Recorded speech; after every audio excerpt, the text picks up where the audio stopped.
papunta pong ilog. Lalo yan po yung sa Bukal. Yan, malapit sa ilog po. Yan ang ilog po ng aming bahay.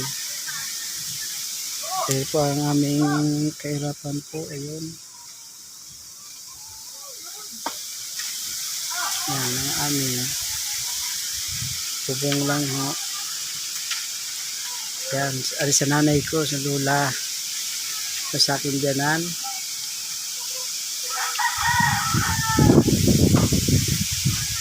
Sana matulungan niyo po ako sa aking ginagawa.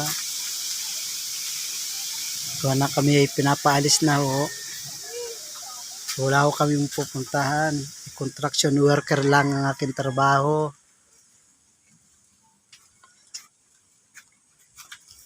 Ayan po, yan po ang itaas.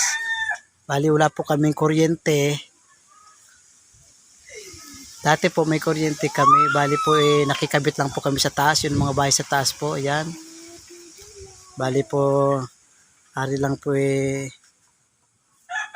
nag-vlog ko po para sa amin. Para po, kung sino lang po makakita kahit kaunting tulong po. Ayan po, sa nanay ko sa lula ko, ayan. Bali yan po ang bahay. Ayan. Yung sa nanay ko, kubo-kubo lang po. Bali po kami mga nakatira po dito sa ilog.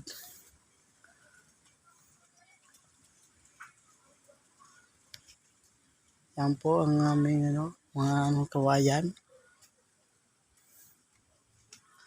Bali po malayo po ang aming nilalakad. Hanggang doon po sa dulo. Papapasok po ang aking anak. Yan po papuntang akyatin po yun. Papunta doon sa labasan. Pinakamalayo po yung papuntang labasan. Dito lang po kami mga nakatira sa ilog. Salamat po sa panonood niyo po sa aking video. Sa ito.